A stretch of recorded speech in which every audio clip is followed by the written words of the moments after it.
Hey friends, how's it going? Welcome back to the channel. Welcome to the first building vlog. Figured I might try these out also with your support in the recent poll to kind of fill in the gaps in the content while I'm building, especially with the bigger kits because they take a little while to complete.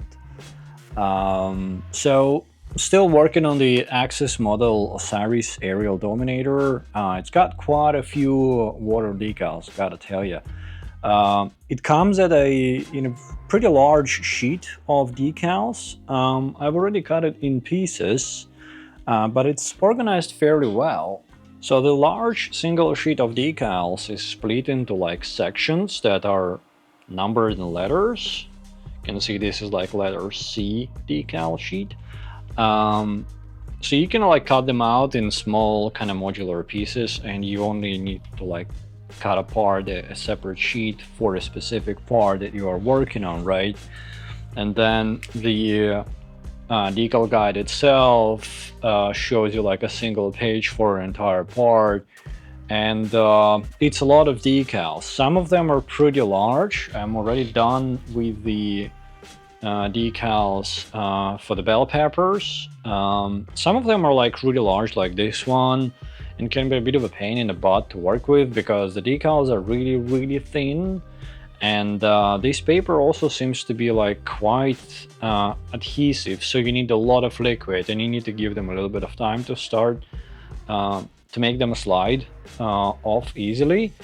So I had some tears, micro tears in some of the larger decals. I tried to then align them in such a way that you cannot really see the tears, but if you look really close, you can kind of find them. And also using mark setter as always, just to make sure that the decals don't go anywhere. Plus I'm not planning on top coating this.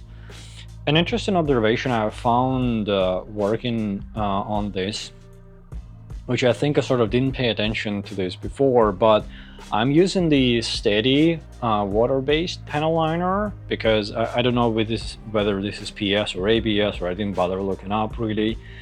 But water decals can very easily mess up the panel liner. So if you usually use something like Tamiya enamel panel liner, once it's dry, unless you use a thinner, like paint thinner, you cannot really mess it up, right? It's in there pretty good.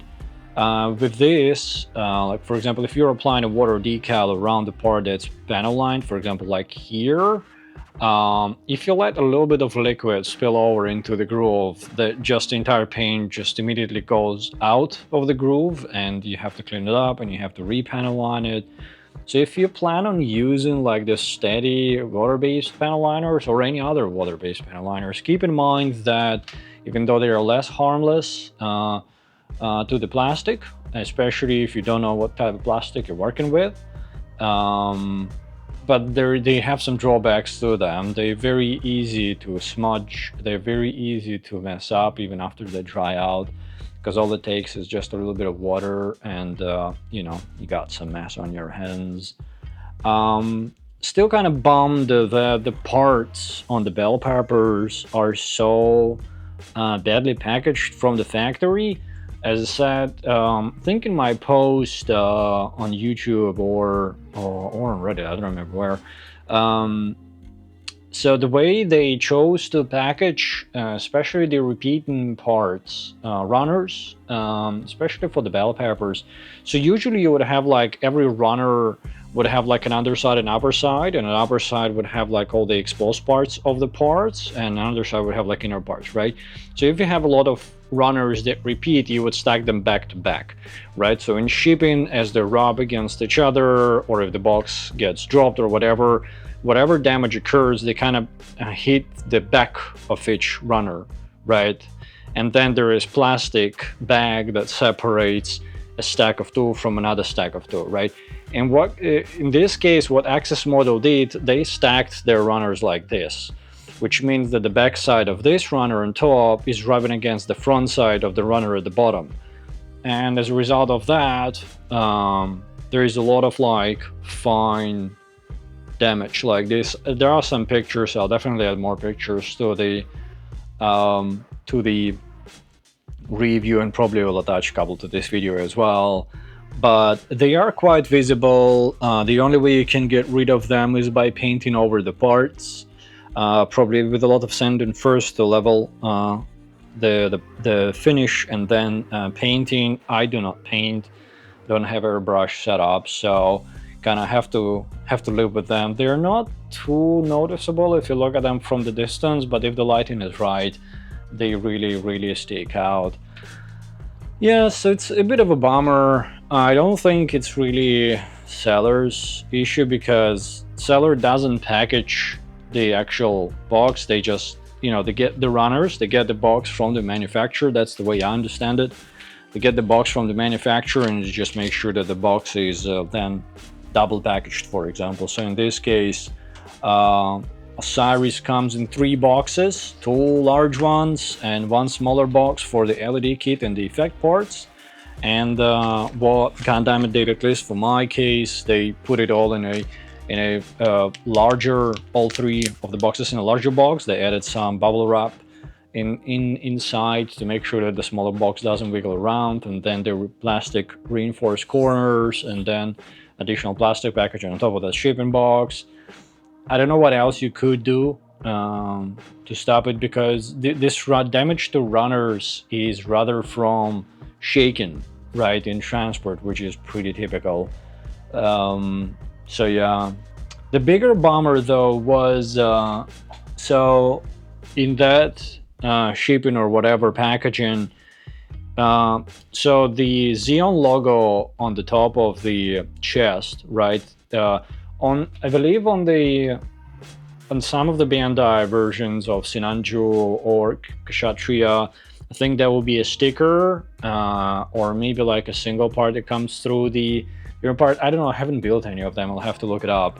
But in any case, what they do here is there are 3 white parts that come together, they attach to the inner frame, and then there are 2 black parts that are, you know, creating like the filler. So both of these guys, the black parts, they end up having very fine endings that fill in between the grooves of the white underline part.